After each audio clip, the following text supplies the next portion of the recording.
The Aggies have a second down and goal from the 18-yard line as we open up the second quarter. They failed to score in the first quarter for the first time all season. Penalties have hurt them here on this drive. Second down for Keaton and company. Looking to throw it. Underneath, catch by Williams, and gets some of that yardage back as he's tackled at the 14-yard line. 4-yard pickup. Otulele on the tackle. Now you got a third and goal. They're knocking on the doorstep before the penalties. Yeah, and Coach Anderson has to be upset about exactly what happened with these penalties for us. They had 4 penalties for 60 yards, Utah State. That's unheard of for a first quarter. And they're costly penalties because they happen every time they're in a good scoring position. 2 tight ends, 4 receivers set. Third and goal now from the 13. Keaton corner, and it's knocked away. That was Hodge that broke that up. Fine defensive play intended for Austin, and Hodge played that perfectly. He did play that perfectly. I kind of found it interesting when you have that type of play situation. You might have get inside. Chucky's just a quick 3-step drop, throws that ball out to the corner, but doesn't get it out far enough and allows the DB, Sidney Hodge, to be able to make that play. Chucky has to put that ball on the outside corner so his receiver has a chance. So Josh Thompson with his third field goal attempt. This will be a 32-yarder. He's 1 of 2, made one from 20 against Colorado State last week. Missed one that could have won it at Wisconsin from 37. Trying to get the Aggies on the board first, and Thompson's kick is through there. So they wanted the touchdown. They were inside the 5-yard line. They settled for the field goal, and Utah State up 3-0. And this is where the penalties become costly because that was a 4-point swing. You went from being possibly going up 7-0, now you're only up 3-0 because of the penalty. Your players have to be smarter. They got to understand where they're at on the field, and they got to make sure that they make the right plays at the right time. That was a situation where Chuck Jacobs cost them additional points on the board because he didn't understand where he was, what he was doing. The run was away from him. It wasn't towards his direction. So he was on the right side of the field, the run was to the left side. So that was a block that he didn't need to make. 12 plays, 52 yards, and the field goal. Bobby Houck has to be pleased, though, with his defense. He got a little bit of help via the penalty there, but his team tough here in the early stages against a very good, well-versed, balanced offense from Utah State. Well, and he can't be any happier than what's going on right now because his defense is playing out of their mind right now, just like they did the first 4 games. These linebackers are flying all over the place, and they're keeping them in games. That's why the offense's job is to not to turn the ball over, but to eat up clock and control the game. Ben Trude to kick it away. This will be returnable. And across the 20 is Sullivan, and he's tackled at the 21-yard line. He's slow getting up as he was hurt on that last play. Tackle made by Paul Payukala, and this is a guy they can ill afford to lose, Jay. He is one of their top receivers. That was coverage. They came up into him, and two guys hit him at the same time, and that's why he went down. They'll take a look at Sullivan. We'll take a break. 14-10 to go second quarter. Rebels have the football, trailing 3-0 on the road. Kick return man Marcus Sullivan off on his own power after that last return for UNLV. The Rebels starting this series from the 21-yard line, trailing Utah State 3-0. Nick Sherry has moved the team down the field, has had some drives fizzle. They're going to hand it off this time to Bradley Randall, a little 5'7" running back for a yard or 2. Jake Dowdy on the tackle. Randall, a change of pace guy after Cornette. He's a guy with a little more shiftiness in the backfield. Think of Darryl Sproles, just a little bit bigger. Hides behind that big offensive line. And as you can see, he was able to crease in there and get a couple yards. 2nd and 8 from the 24. Sherry is not going to wow you with his statistics, trying to avoid mistakes in his freshman season. 5 touchdowns, 5 interceptions. Handed off to Randall, has a bit of a seam, and he's up to the 30-yard line. A couple yards shy of the first down.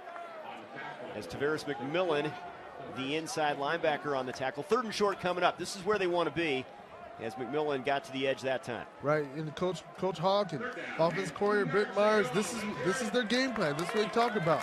You know, get a couple yards on first down, a couple yards on second down, get yourself to third and manageable.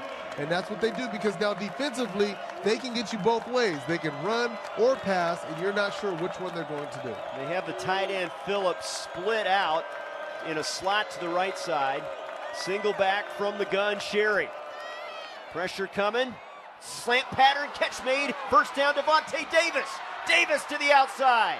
And Will Davis gets him and he runs him out of bounds. Devontae Davis, the sophomore from Galena Park, Texas, comes up with a big play for the Rebels. That's one of those plays right there. It was effective because the young quarterback, Nick Sherry, saw the blitz coverage coming in, and he got the right call. It was man-to-man, takes his 3 steps, gets the ball out to the side on a slant route. Willie Davis does the wrong thing. You don't go for the ball unless you can get it. I'm sorry, not Willie Davis, but Jamonte Robertson, and that's why that play turned out the way it did. 47-yard pass play, and now on a play fake, Sherry for the end zone. And it is incomplete. 2 penalty flags come in. It was intended for Micah Mataele, and 2 flags come in over there. Will Davis on coverage. They're going to get defensive face guarding. Will Davis did not turn around to look for the ball. If he did, he would have got a pick. But you can see right here, the play was effective because of the big run. You set him up. They do a couple of crisp direction, a post corner route there by Devontae Davis, and that is one of those plays that UNLV would have loved to got the touchdown, but they're going to get the 15 yards and get themselves closer. Boy, they're really picking on Will Davis, the senior from Spokane. He's their leading tackler and their top cover guy, but he has had his hands full here in the first half. Sure has, and these receivers are giving it fits mainly because they're running the ball so effectively. It adjusts how you call your plays defensively. First and goal from the 7 now. I formation, Randall behind Max Johnson, the fullback. Handoff, Randall, nowhere to go. Jake Dowdy in there. Yes, Brian Sweet also filled the hole, the strong safety, and it's second down. This defense has the bow up right now. You don't giving up 2 big plays. And in this kind of situation, you have to make sure that you keep them out of the end zone. Also getting some help defensively that time from A.J. Patai-Li'i, big 300-pound junior. This time Davis and Sullivan split right, bottom part of the screen. They'll run that way. Randall cuts it back, dives over the pile, and he's down to the 3-yard line. Great effort by the little guy to go airborne. McMillan on the tackle. And what I'm loving about this is Nick Sherry, since the beginning of the game, he's making checks. He's seeing things at the line and getting the offense in the right position.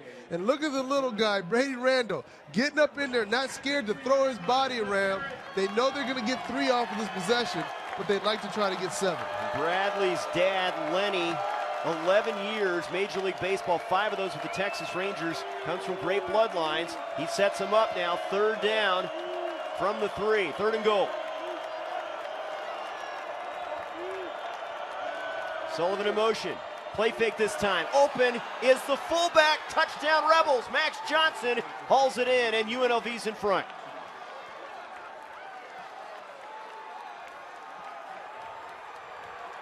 That is what you call execution from running effectively, setting up the play action pass.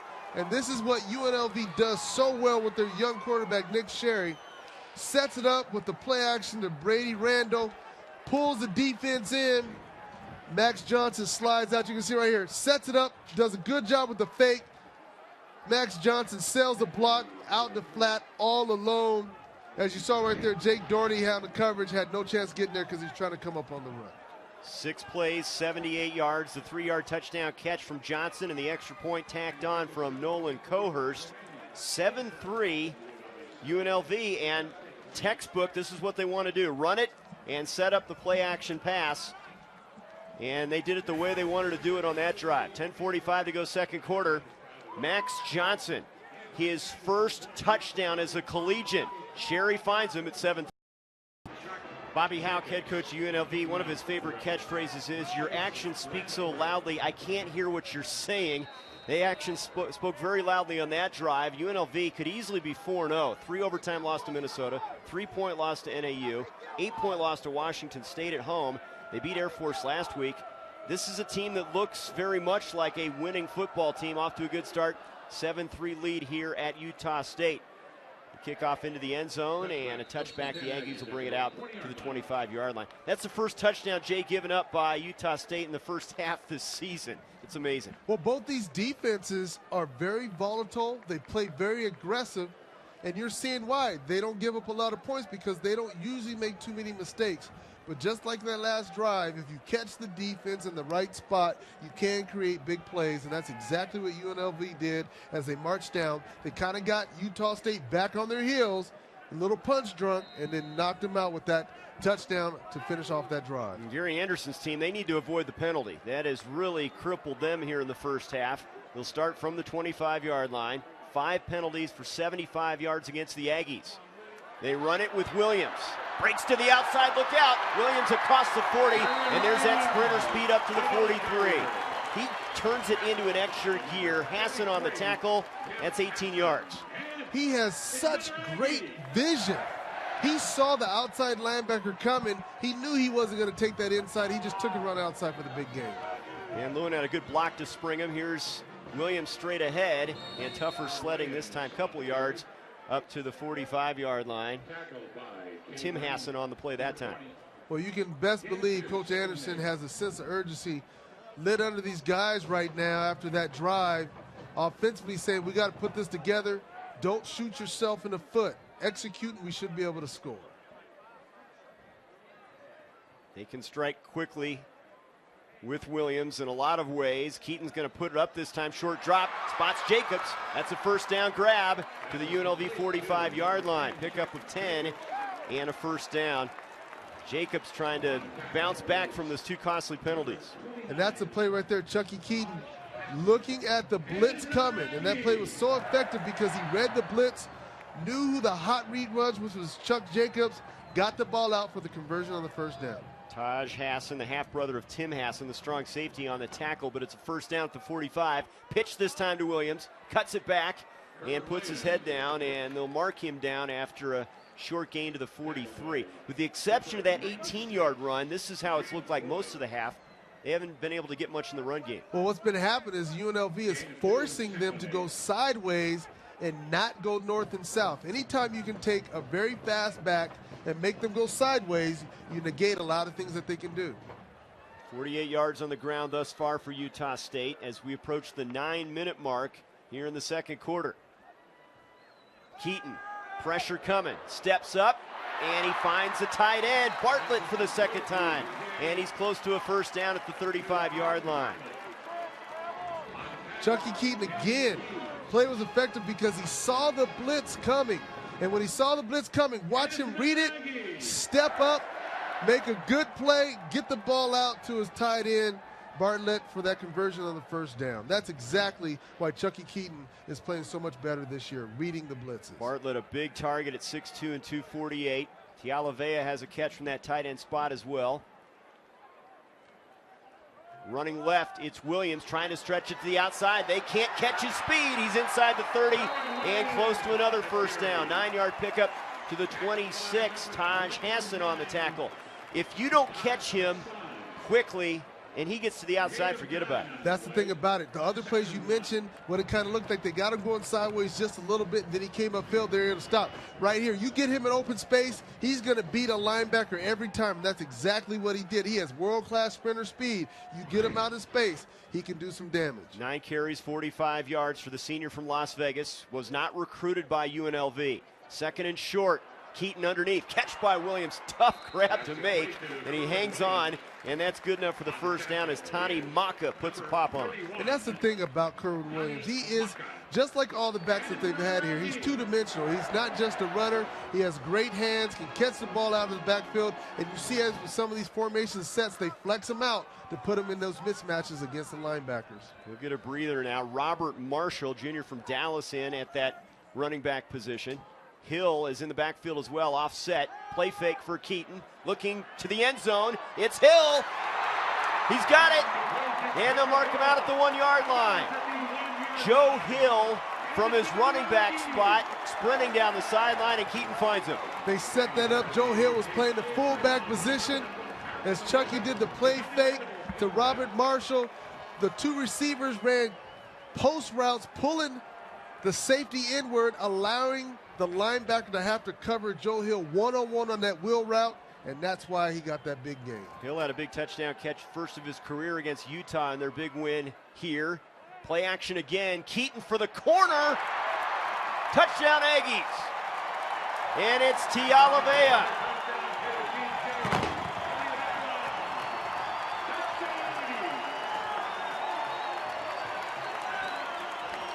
Nice play calling. Look at Chucky Keaton here on the play action. Set the defense up. Tialavea gets that back corner, and look at that throw by Chucky, putting it to where only his guy can catch it. That's why Coach Anderson is so excited about what he's been doing this season. They really feel they should be 4-0 because of that game in Wisconsin. The way Chucky's been playing, they could have been. Tialavea had a touchdown last year against Wyoming, second of his career. He didn't have a catch coming into this game. As they line up for the extra point here, they're going to review that last play. That catch by DJ Tialavea was the junior in bounds when he hauled it in. He's easy to spot at 6'4", 260. Sure is. You're going to see right there, Chucky rolls out. Tialavea's wide open. Zips the ball in there. Makes the catch. Knee touches the ground.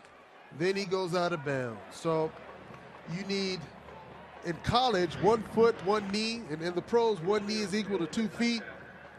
It's a touchdown. And a quick decision. Had possession all the way through. Touchdown stands. And it's 9-7. They use their tight ends in so many different ways out of this spread formation. And Bartlett's been the big story, but Tialavea, normally a guy that's a blocking back, you got to account for him as well. And that's what's nice about when you have receivers that can catch the ball, but they're big and they block. Defenses tend to forget about them. You can sneak them out for a touchdown in the backside of the end zone. Thompson, and he stays perfect on extra points this season, 9 out of 9 in that category. 7:24 to go, second quarter in Logan. DJ Tialavea, the junior from West Jordan, Utah, celebrating on homecoming. His team back in front.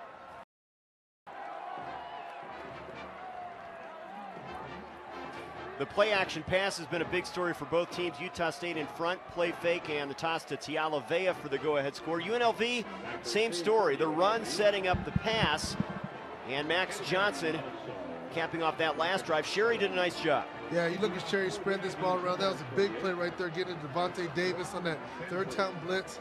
And right here, the play action, again, getting the defense sucked up, and Matele getting behind that. And then right here in this situation, Max Johnson, because of the way they run the ball, being able to do the play action, suck the defense in, and get the touchdown. Aggies with the lead now, and the home crowd behind him here at homecoming. Ventrude's kick. Fielded and across the 15-yard line. Eric Johnson shut down. Nice play made by Jake Dowdy, the junior from Draper, Utah, on special teams. They have a lot of their stars playing on special teams. It's very important to Gary Anderson. Well, and I think when you're trying to establish a program, you want to continue to make sure you have your best players on the field at all times. And I think it's important to set a precedent so when all the young kids come in, they understand I'm not just a skilled person. I just don't catch balls. I just don't run the ball. I just don't play safety or linebacker. I also come in there in special teams. And that helps you if you plan on playing the next level, because you will have to play special teams. Gary Anderson thought he'd have a challenge here. He was concerned about the running backs. Best tandem we'll face all year in Cornett and Randall. Sherry's going to put it in the air on first down to the sideline, and out of bounds is Devontae Davis. 2nd and 10 coming up. Davis was over there. Will on the coverage. And that's one of those situations. Will Davis squeezing up against that sideline, trying to make that play. Be careful. If you take a chance to go in front, we just saw Marcus Sullivan take to the house. As a DB, never cut in front unless you know you're going to make the play. If you don't, they catch it, that will be 6.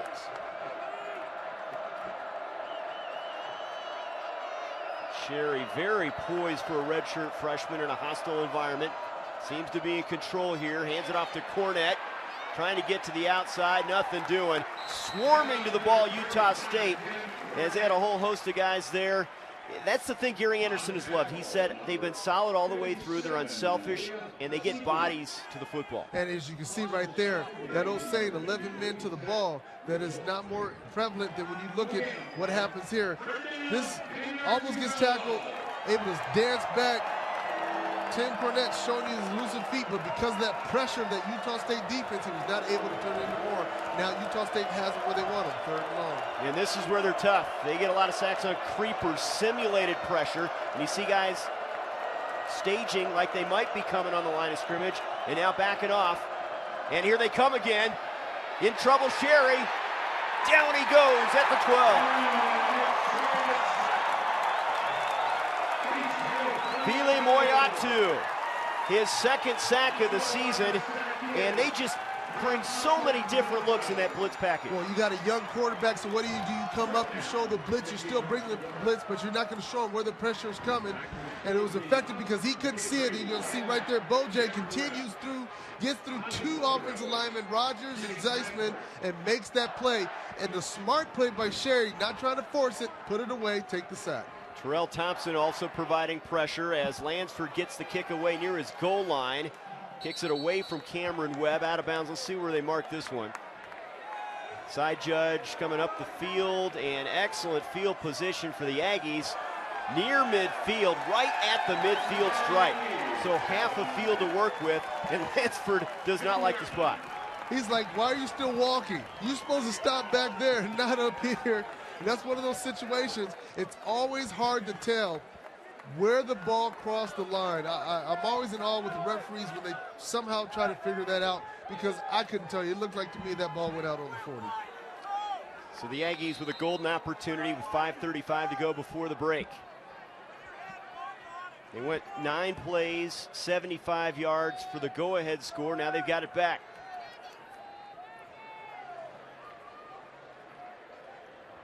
Keaton, 12 of 18 through the air, and incomplete on that one. Intended for Jacobs near the line of scrimmage. Got too excited right there. They're going to do a quick little bubble screen to the receiver. Thought they had the numbers, but Chucky just didn't get the ball to the right spot. This defense is very fast. You don't have very much time to make an errant throw. 2nd and 10 now. Trips to the right side this time for the Aggies. Sophomore from Houston, Texas. An all-conference candidate this year. He'll send Williams in motion to the bottom of the screen. Keaton over the middle. Jacobs has it. First down inside the 20. Breaks the tackle. Touchdown, Utah State.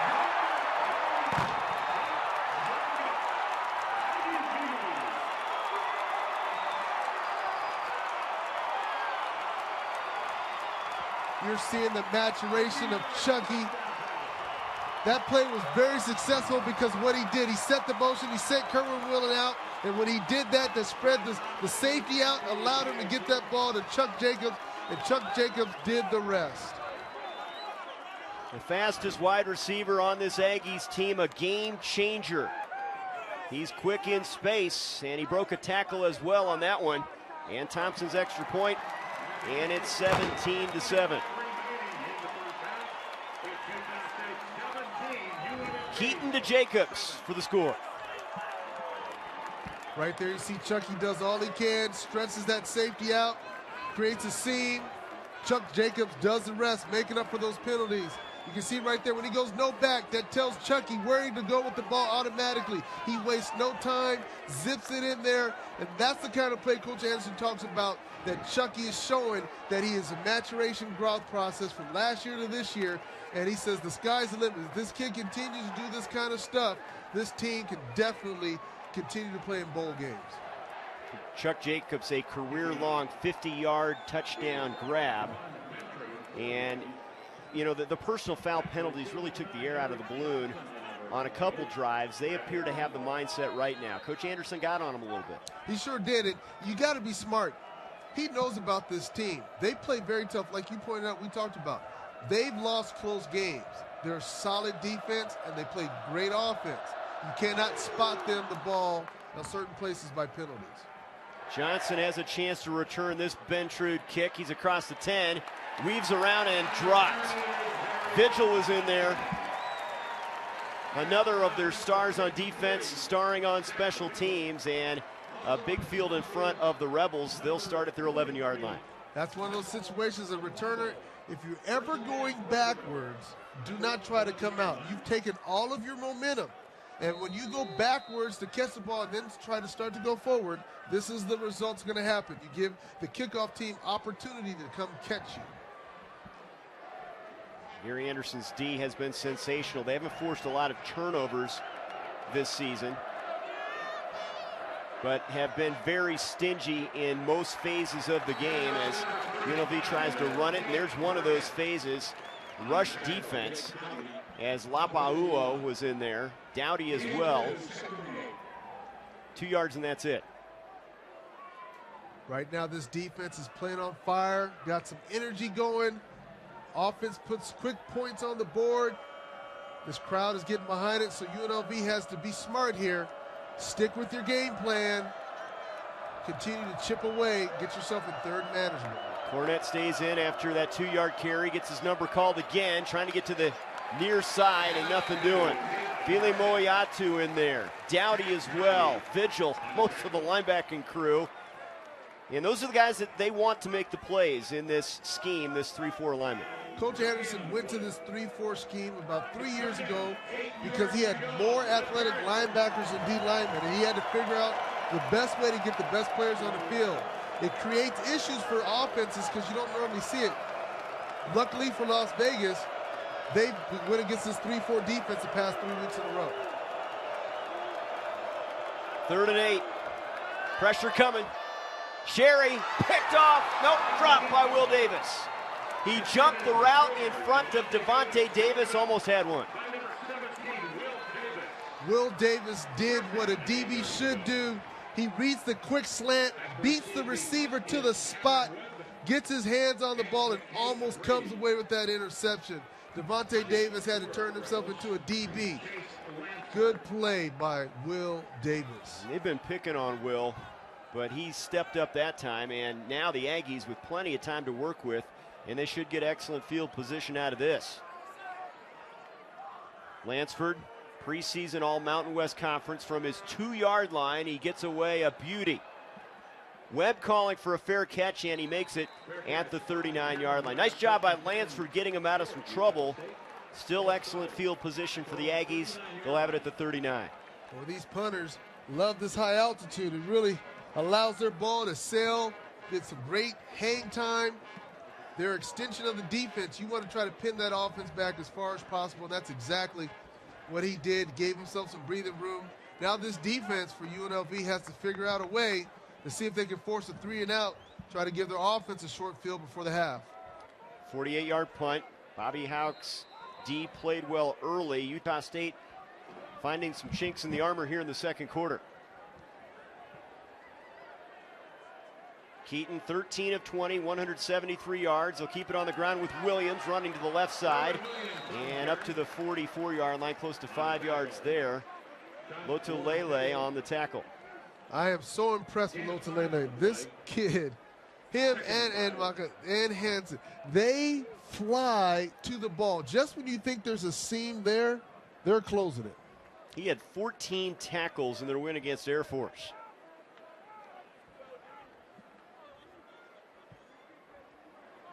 Keaton on 2nd and 5. Steps up, going to scramble, and they read it well. Good play made by guess who? John Lotulelei again. He drops him right at the line of scrimmage. Lotulelei, not only did he make that play, he looked back, he pointed, he's coming back on Kerwin Williams as he's doing a route, and then reacts and comes back to Chucky Keaton. Unbelievable play. The speed of these guys is phenomenal. He's their leading tackler. He's 3rd in the Mountain West, averages almost 9 tackles per game. 2 years at Merced Junior College, was with the Rebels last year. Play action now for Keaton on 3rd down. Throws on the run. Austin can't come up with it at the UNLV 42-yard line. Coverage applied by Hodge on that one.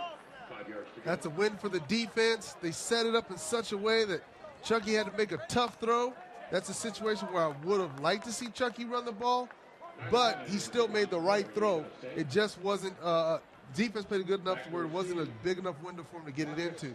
Defense did their job, forced a 3 and out, see if they can get some good field position, see if the young quarterback, Nick, can come out and do something. Here's Tyler Bennett. He's already pinned him inside the 10 once, kicks this one away from Sullivan, takes an Aggies hop sideways, and it'll be down at the 16-yard line as Jake Dowdy gets down there to down the football. 2:25 to go, and this an important drive here for UNLV. If they can somehow get points out of this, they feel good about going into halftime down by just 1 score. They have to, because when you look at how much time there's 2:25, even a field goal to put yourself within striking distance to be 7 down. You have to have something beneficial, because the first part of this game, you're trading blows, you're running the ball, you're moving down the field. All of a sudden, you just got hit with a flurry. Now you have to respond. Sherry, the redshirt freshman, will start this series from the 17. Wants to put it up, and it's over the middle, and the catch made by Sullivan. Tackled immediately, and that's going to be a face mask, it appears, on Will Davis, coming over trying to make that tackle. They got a little battle going on now between Will Davis and Devontae Davis. I don't think they're related, but they're definitely going after each other. Face mask. Defense, number 17. 15 yards to the end of the run. Automatic first down. Well, that'll help out the Rebels drive. They'll move it up to the 37. He's trying to break up on a curl route. Good play action. Drive. You see him driving, going for the ball. Because he missed it right there, that right hand coming across the face mask. It's not intentional in those kind of situations. He's going for the ball, and then it's just your momentum takes you that way. So that costly penalty, though, right now in the 2-minute situation. They're actually going to mark it at the 39, so first down from there. Sherry downfield to the sideline, and it's a first down grab. Bumped out of bounds is Devontae Davis. And still plenty of time to work with. Yep, and I want you to watch this. They did the exact same rollout motion, but instead of Devontae Davis doing a curl, they did it out. So watch the variation of this, because this is how they scored that touchdown. They kept doing the rollout to this left side, pulling the defense up. They did a post corner behind them by Matelele, and that's how they were able to get themselves down there for that first touchdown. Sherry 9 of 15 now, 107 yards and the touchdown strike to Johnson, the fullback. Play action again, setting up the screen in the flat, and a short gain that time.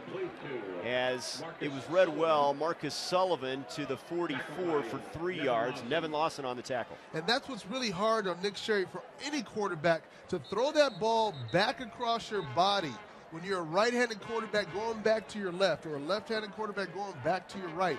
Those are tough throws to throw in timing, because you got a receiver going away from you. Nevin Lawson shaken up after making that tackle, trying to walk it off out of bounds on the far side.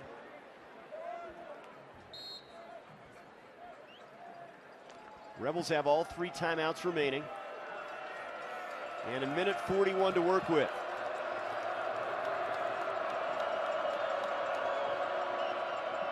Bradley Randall in the backfield. The delayed handoff to Randall, pushing the pile forward inside the 40, down to the 37. Who says little guys don't have power? How about that drive from Bradley Randall? This is a kid that has big heart. He doesn't mind that he's only 5'7", 190 pounds. But you're seeing the power. When you get a little back like that, the defense sometimes can't see him. He gets underneath. He continues to drive those legs. They're 4 of 8 on third downs. This is 3rd and a yard from the Aggies' 33. Double tight ends. Randall going to the other side of the field. First down to the 30. The misdirection play works well to the 27.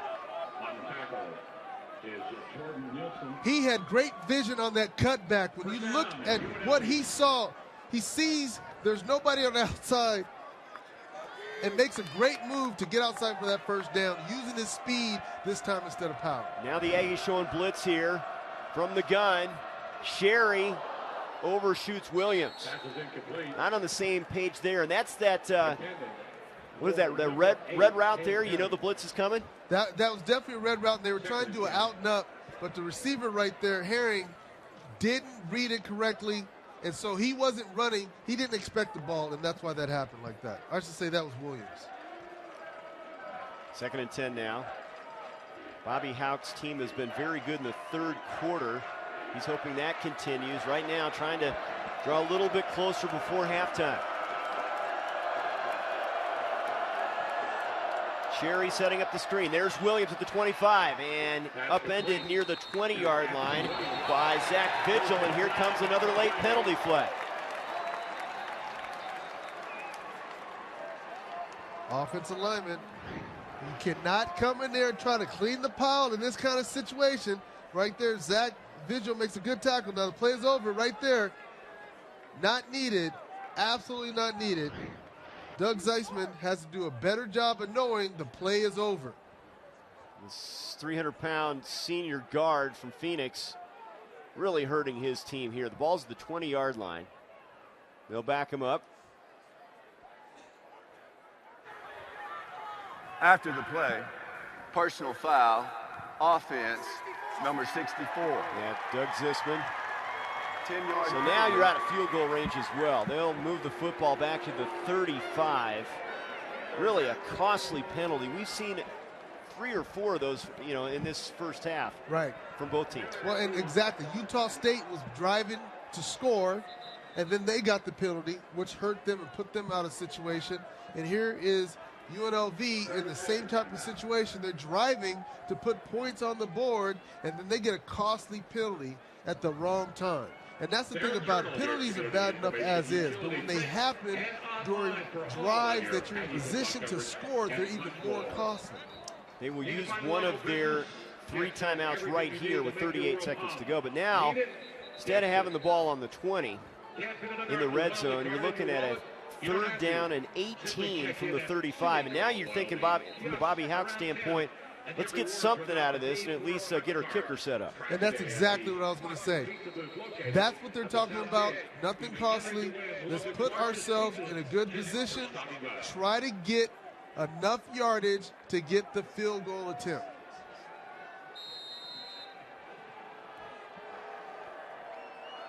From the 35, 2 receivers to each side after the timeout. Aggies with that simulated blitz. They back off guys now, and they bring Thompson. Flag is thrown. Sherry delivers the football. It's picked off by Alston at the 20 as he steps out of bounds. There's a flag as well. Sherry would love to have that back. There was what they call a dime blitz. The nickel and the dime came from both sides after the quarterback. The inside guys dropped out. He didn't read it and see it, and as he got tackled. Illegal formation. Number 72 in the backfield. That penalty is declined. The Aggies going to have it. The interception stands for Terrence Alston. So as he saw that, the pressure's coming, he gets the ball away, and that's just a nice interception by Terrence Alston, just sitting back in the zone, knowing they had to go as far as they did. As a corner, keep everything in front of you, and that's exactly what happened. So a costly penalty, bumping them out of field goal range, and then the interception, and the drive fizzles right before halftime here. Now, this is a big kid. They pointed him out. Ron Scoggins got that. Here's a kid, true freshman, 6'2", 335 pounds, and has been playing very effective for him since he got in the starting lineup. So the Aggies have the football with limited time to work with. Let's see if they play it close to the vest here from the 18. Keaton is looking downfield, goes underneath with it. Catch is made by Travis Reynolds, and Reynolds has a first down up to the 32, and the clock will stop after they pick up the first down. Timeout called by Gary Anderson. And they have 2 timeouts left now. Wow, Reynolds took a serious blow from Lota Lele. He came in there and hit him.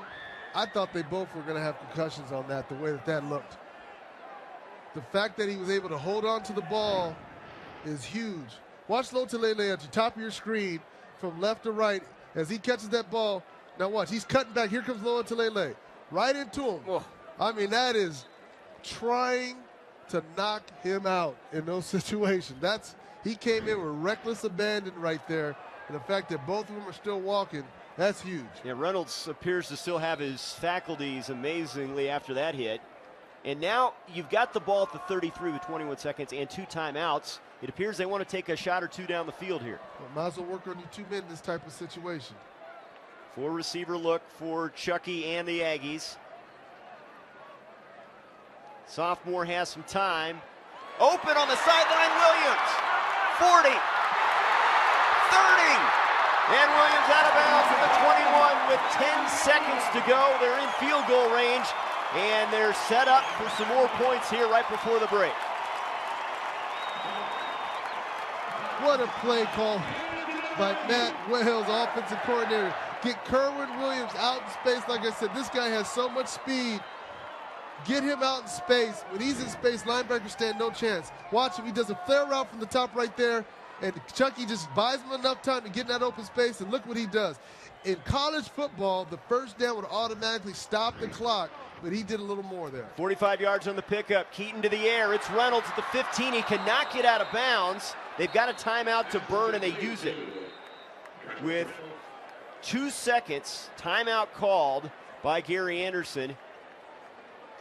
And they're going to bring the place-kicking team out there. And it's a good thing he went down. They should have talked about that better. You only had 10 seconds, and I can see in his mind, he's like, I got to get out of bounds, but there's nobody in front of me.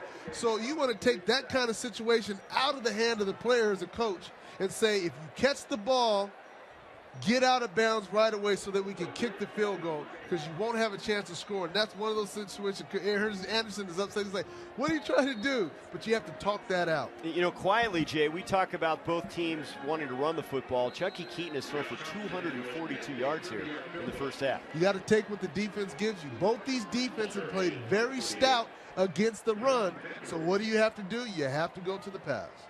Williams has 6 of the catches for 73 yards as they set up Josh Thompson. He's connected from 32. This one from 31 to end the half. And he nails it. Big drive as the second quarter ends for Utah State. Keaton to Williams, 45 yards to get him into range. And Thompson caps it off with his second field goal of the game. 20-7 at halftime as it goes 69 yards in 31 seconds. Good drive. You think about this drive. That's just like what happened in the Wisconsin game. They needed a drive. Chucky let them down. They just missed the field goal. So this is huge for this team to have the similar type of situation, to be able to drive down the field and to capitalize it on this situation. It was 7-3 Rebels at the start of the second quarter, but Utah State dominating the rest of the way. The Aggies trying to move their record to 40 to 4-1. They lead by 13 at the break.